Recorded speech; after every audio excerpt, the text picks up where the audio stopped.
All right, hello again. So in this video, we're going to go over making a basic sort of layout template that we can use to start pages off with. And we might use it for a couple of pages or exercises after this. Maybe, maybe not. You'll find out when you get there, I guess, right?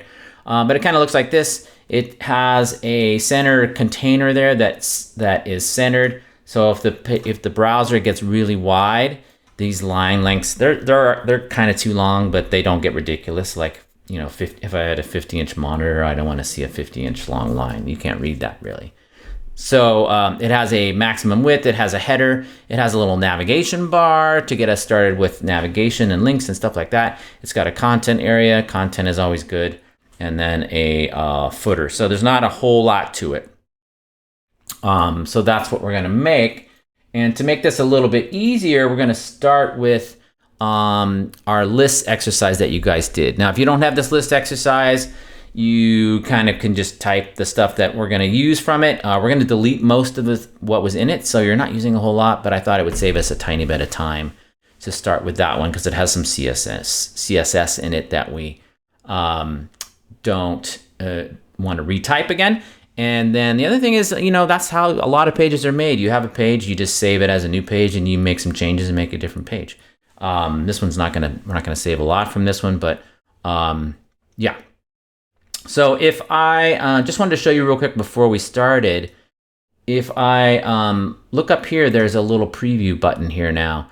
And I wanted to show you this. We're gonna use live server, but if I go to my extensions, and then here's this extensions I have it running right now. Live server is the one we usually use, right? You click on go live down here. I've got it. Yeah, there we go. Go live down here in the bottom, and that will show us a preview right of our page. But there's also a live preview extension from Microsoft. Microsoft owns VS Code right now during this video timeline, and it's pretty cool because one thing about it is it's kind of inside the VS Code window. So if I go to a file, here's my lists file, or the one that you guys did too, hopefully.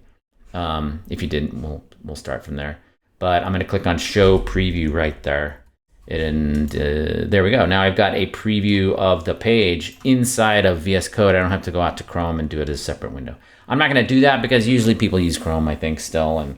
And Chrome will allow us to go to mobile view mode so we can see what it looks like on mobile and stuff like that, which I don't know if this does that, but anyway, I wanted to make sure that you guys knew about that.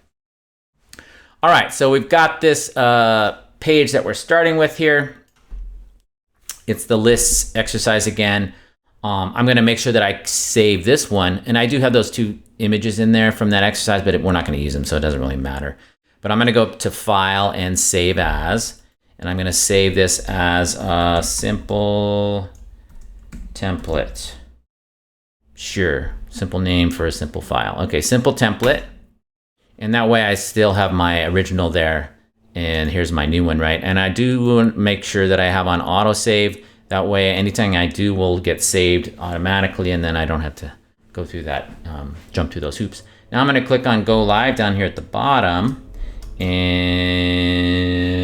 it came up on another window. I'll bring it over. It would be helpful if you guys could see that. And there we go. So I'm going to just kind of arrange those. So I'm using most of that space. Yeah, so this is just a bunch of lists and things that we did earlier. So we're going to use some of this file instead of typing it all over again. Okay, so what are we going to do?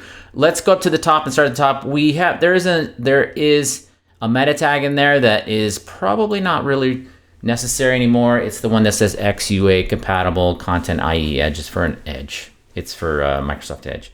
And I don't think you really need it anymore. It doesn't even come up when you do a new file, right, with the shortcut, the exclamation mark shortcut. So I'm going to get rid of that because it was in the original video and the original file. But the rest of that we can leave. We're going to change this title to a simple one column template.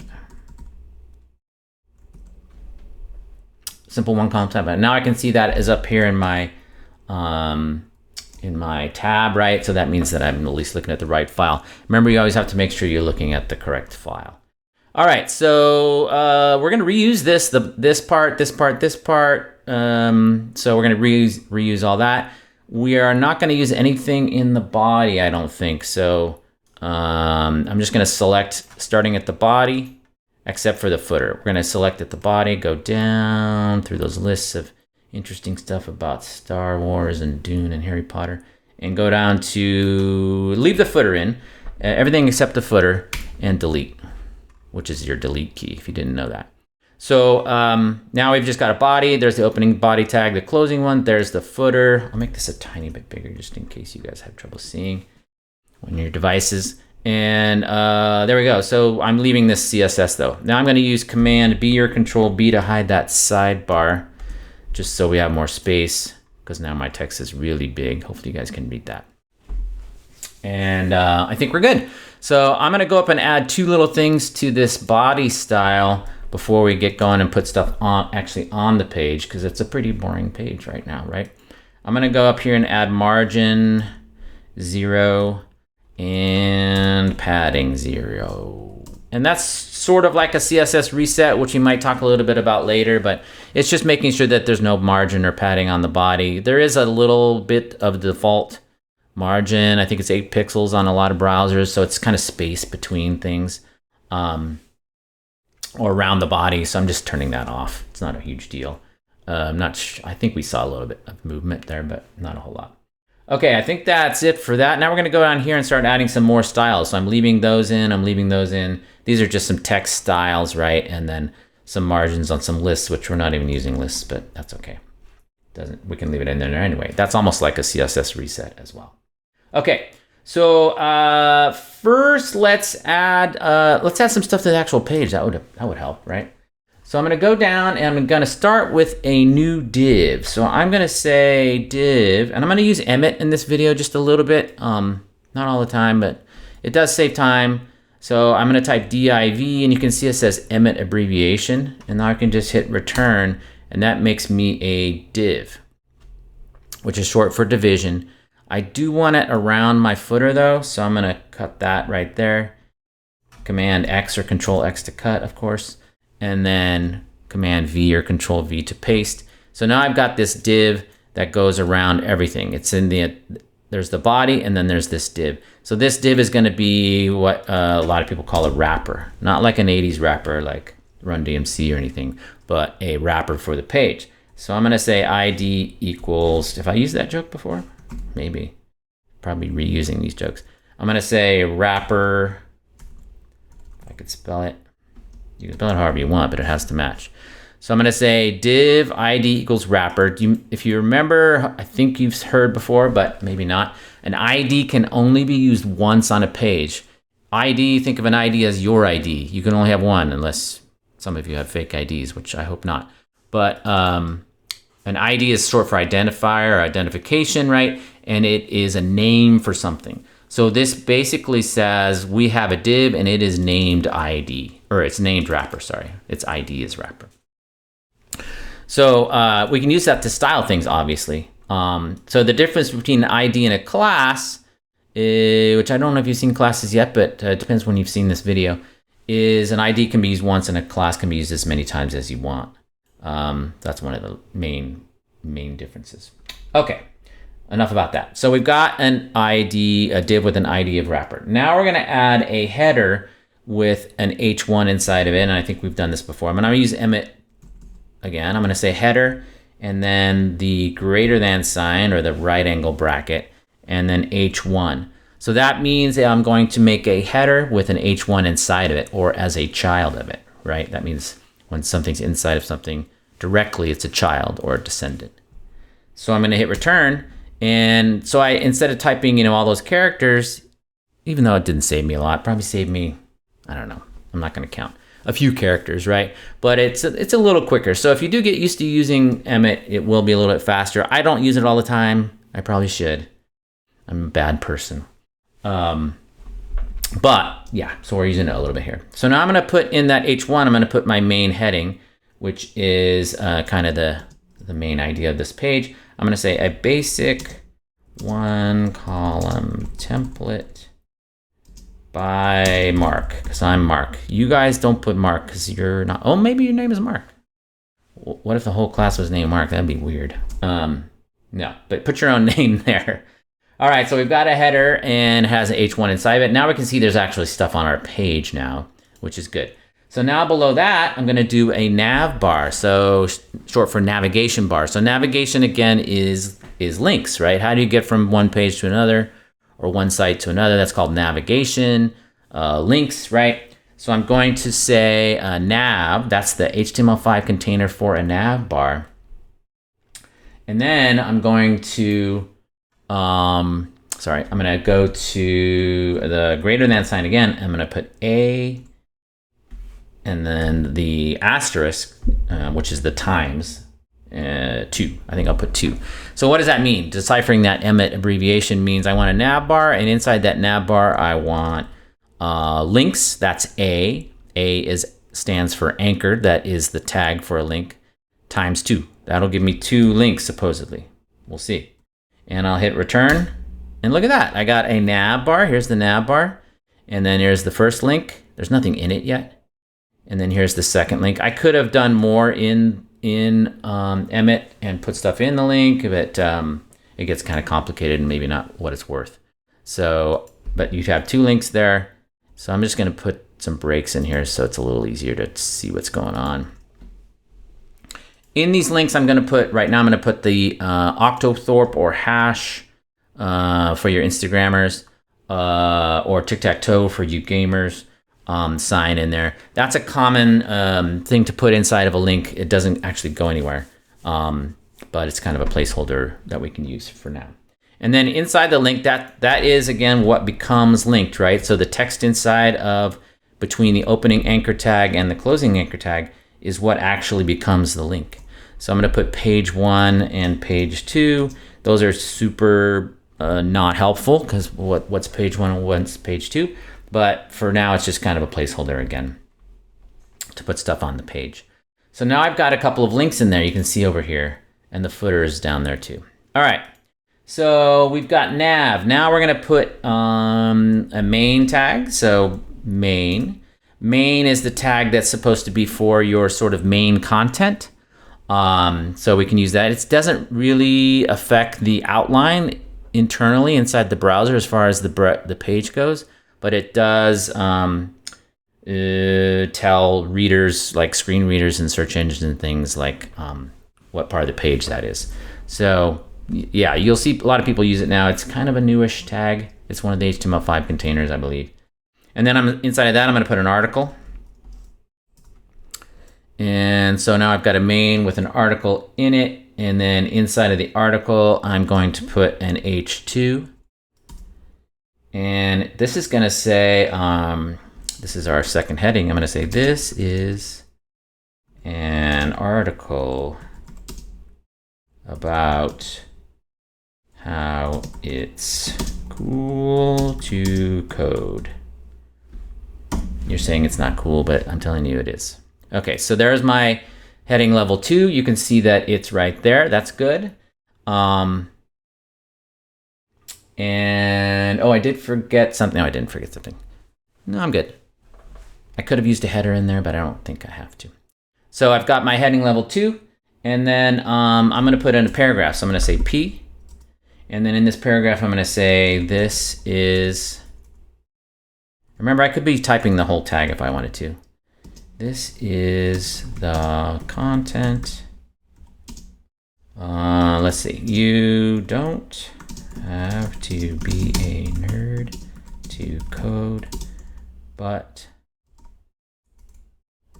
it helps. Yeah, that's true. You don't have to be a nerd, but it does help. All right, so that is good. There's a little bit of content there. I want to generate a little bit more content, and I can do, I can use Emmet to do that, which is pretty cool. I don't think you've seen this, but if you have, you have to bear with me. I'm going to type P times 5, and then the greater than sign, and I'm going to say lorem, which is lorem ipsum text, placeholder text 20. So it's P times 5 lorem, there we go, p times 5 greater than sign or right angle bracket lorem 20. And if I hit that, what does it do? What? It puts in 5 paragraphs of lorem ipsum text with 20 words each. That's what that meant.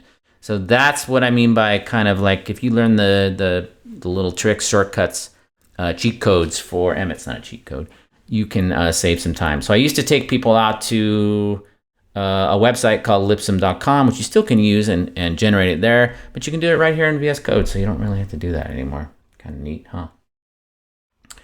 That is that. So now we've got our header, we've got our navigation bar. It doesn't really look like a navigation bar yet, but we've got our article with a heading inside of that, and then we've got 5 or 6 paragraphs, the one that we wrote and then the one that was generated.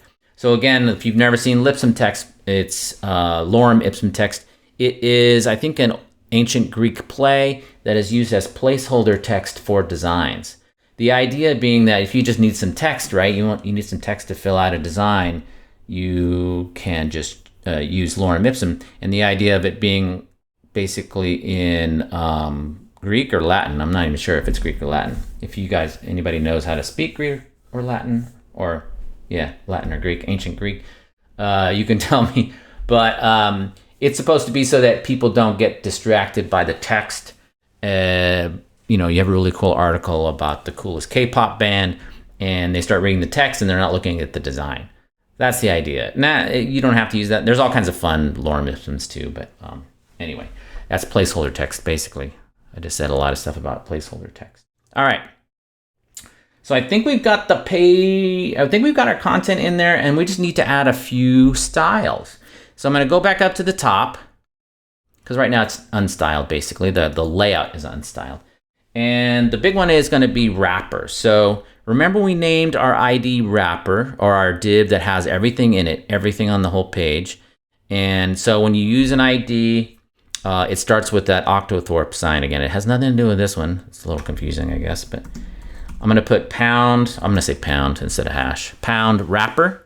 And then that is now the style for that ID. So it starts with pound and then the name. The names have to match exactly.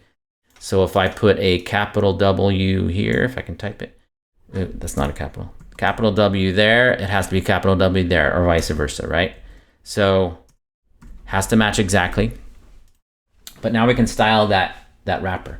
So I'm going to do a couple things. I'm going to say, I'm going to do the background color first. I'll do background dash color. And you've seen this before. Let's do RGB.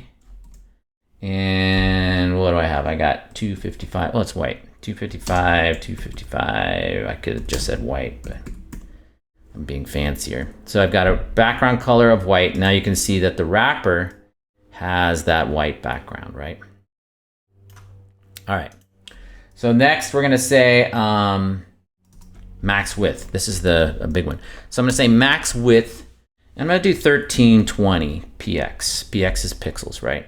So what does that mean? That means that this wrapper now will only get up to 1320 pixels wide. You'll see different max widths used on different websites and different systems and different CSS layouts and CSS frameworks and things.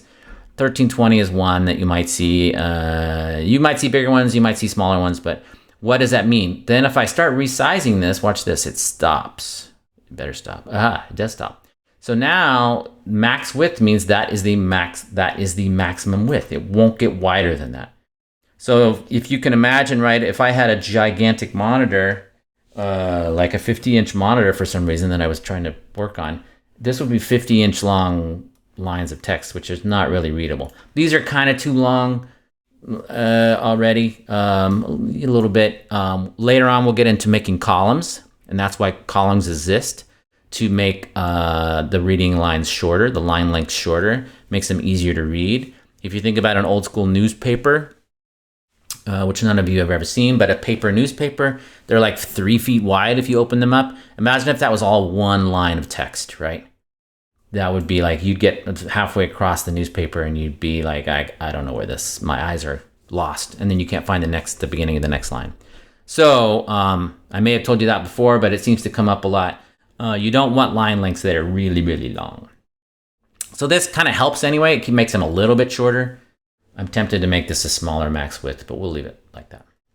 So that's what max width does. It makes a maximum width. It makes sense, right? And then I'm also going to center this. So right now, this is on the left, which looks a little weird. It looks like, oh, there's all this empty space over here.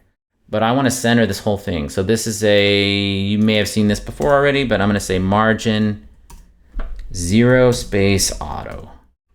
So that means a margin on the top of 0. Margin is the space outside the box. What's our box? It's the wrapper. So 0 means the top and bottom. So that is above and below the wrapper.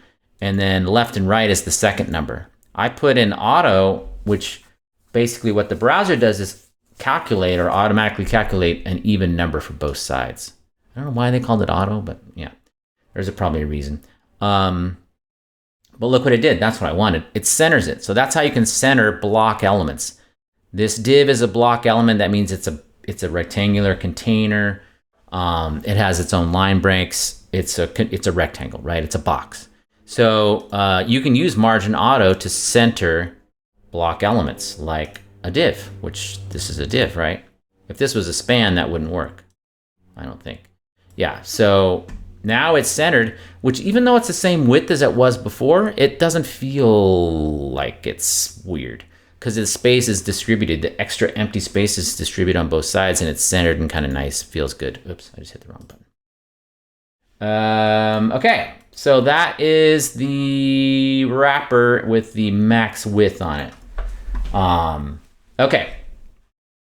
We want a little bit of padding our space. Now, what you don't want, especially when you have a background color. Now, if I didn't have a background color, this would probably be okay. But I have a background color on my wrapper, and then it's different from this background of this page that we had before, right? So when you have a background color, you don't want this. You don't want text that's right up against the edge of a container with a color change or a border. We don't have a border, but if we did, we would. Same thing. We don't want text to be crammed up against the edge. It just feels cramped and looks bad. It's just, it's not good. So we want a little bit of space in there, so we can do that with padding. So I'm going to go in here and I'm going to say header. So we've got a header in there, right? We've got our nav, we've got the main, we've got the footer. I think that's our top level stuff. So I'm going to say header, comma, nav, comma, main, comma, footer. So remember when you see a comma on these selectors, this is called the selector, right? When you see a comma, that just means you want the same styles on all these, right? So I don't have to type, I could type this 4 different times, but I really don't want to because I'm lazy. So I'm just gonna say padding, let's just do one EM, which should be about 16 pixels by default. It's the size, it's 1em is the size of supposed to be the width of the letter M in the current font size, but it's a relative unit. So it usually ends up being about 16 pixels. So now that I could put 16 pixels in there too, and I'd get the same effect. Let's see, just curious. Yeah, looks exactly the same. But I'm gonna go 1em because it's a more flexible unit. So if things change later, it will be more flexible. So what did that do? That added a little bit of padding. So now when I look at it, it's got nice breathing room. I can breathe, right? There's space in there between that text and the edge of the box. Why do I keep zooming on that? I don't know. Okay, so now we've got some padding in there. I'm tempted not to show you this, but I will anyway. I'm gonna say outline, 1 pixel, solid, and red. And what does that do? That puts an outline that's 1 pixel in thickness, solid in style, and red in color around the header, the nav, the main, and the footer. It's hard to see on the edge there. I think it is there. But sometimes I'll do that. Let's do this. There we go. Now you can see it. Sometimes I'll do that, put the outline on things to see where the boxes are. So now you can see, here's the header, here's the nav bar or nav, here's the main and the articles inside of the main, and here's the footer. So you almost for sure do not want to leave that on, turn that on, because it's just for like while you're developing the page, you're looking at it, you can see like, oh, there's where that box ends and there's where the next one starts and that kind of stuff. So I'm going to comment that out. The shortcut is I can select in the middle of that line of CSS and do Command or Control /, and that adds a comment tag. I don't know if you've seen that before. Sometimes I forget what you guys have seen, what you haven't. But that comments it out and turns it off, right? And it works in reverse too. If I do Command, oops, I just now deleted something. If I do Command /, it comes back. I can just do that back and forth all day and have a really fun time. Okay, so, but that is just to use if you want to kind of see where the boxes are. I should probably delete this from this video, but I use it sometimes, so you can too. All right, couple of tiny little things more to add and we're done. So I'm gonna put just a little space between these links. Why am I doing that? And we're gonna get to navigation bars and buttons and all that stuff later. But right now there's only like a letter or a word space between those. And that can be confusing for users on navigation because it starts to run together. It looks like a sentence or something. That doesn't, but it might. So we want just a little more space between those, just for temporary. So I'm gonna go below here and say A, which is the anchor tag, which is the link, right? And so A is let me backtrack a little bit. We put these links in earlier. A stands for anchor, that's the link. Href stands for hypertext reference. That's the mouthful word that means where does the link go to? And then this hash mark doesn't mean anything. It just means it doesn't go anywhere yet. I think we have a link earlier that you guys saw. So just refreshing your memory on that. And then there's the closing anchor tag. So we want a little bit of space between these, that's all. So all I'm gonna do here is put an A, that's the tag, right? And I'm gonna say margin right. Remember, you can use your arrow keys like that. And say 1em again. And then that just puts a little bit of space right there. So it made margin is the space outside of that link, and it's gonna push, what it ends up doing is pushing that guy to the right about 16 more pixels. Good, that's good for now. So the last thing we're gonna do here is I'm going to put some color. Since we turned off those outlines and we don't have any borders, I want a little bit of color in the navigation bar and the footer, just to show the user that those are different elements from the surrounding stuff. So you'll see what I mean. So I'm going to say nav and footer, nav comma footer, and then put my brackets in, and I'm going to give them a little bit of actually I don't need to do that. I'm just going to give them a background color. I think that's all I need to do. I'm going to say background color. And let's go RGB. I might have to add one more thing here in a second. And then the color I've chosen is 223, 228, 237. And now those have a little bit of a color, right? So there's the navigation bar and there's the footer, and they both have this little bit different background color. So that, since those containers now have a different color, let me make this bigger so you can see it. It makes it easy to see, okay, that's something different, right? Oh, that's a navigation bar. They're grouped together. How are they grouped together? They're grouped by spacing, right? There's a little bit of space there. Let me zoom in. There's a little bit of space between there and there. So they're isolated away from other things, and they're in this light bluish kind of container. So that tells the user, oh, that is something different. Oh, I recognize that pattern. That is a navigation bar. And then the footer is usually at the bottom of the page, which is another pattern that you probably know about. And then it has a slightly different background color, so that tells the user this is the footer and this isn't, right? And here's the content here in the middle. I think that is it. Let's see what this looks like in mobile, just to make sure. So I'm going to right click, go to inspect. And then I'm going to click on my little mobile button right there. Oh, it already was on, sorry. And look at this, and it looks good. And it's got a little margin on the side. So you can get pretty wide on mobile, but not usually all the way to the edge, because then it gets, like, again, cramped against the edge of your device.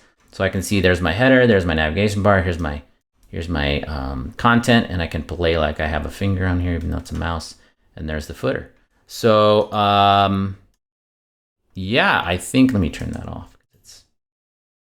Go back to the desktop view. All right, so I think that is about it. 2 quick things I wanted to do, which I may have forgotten. I want to take off this margin left style here just because I don't think we need it for this one. So in the footer, I just took off that little space over there that was pushing that over. And then I do want to validate this thing. So I'm gonna select all. I think I got it, copy it. And then I'm gonna go to my validator, right? We always wanna validate, it'll spot problems for you and save you actually time, even though it's a pain. I'm gonna go to direct input here. That means I can paste the text in. You could also drag the file, go to the file, upload, and drag the file there and do it that way. But I'm gonna do direct input and paste. That's when you put the actual code in and check it and pray for the green mark. Oh, look at that green, perfect. Well, maybe not perfect, but it works. Okay, so yeah, I think that is it for this one. So that's just a little template file you can use for things later on. Maybe, maybe not. It's up to you sometimes. Sometimes it's up to me, I guess. But I will talk to you again later.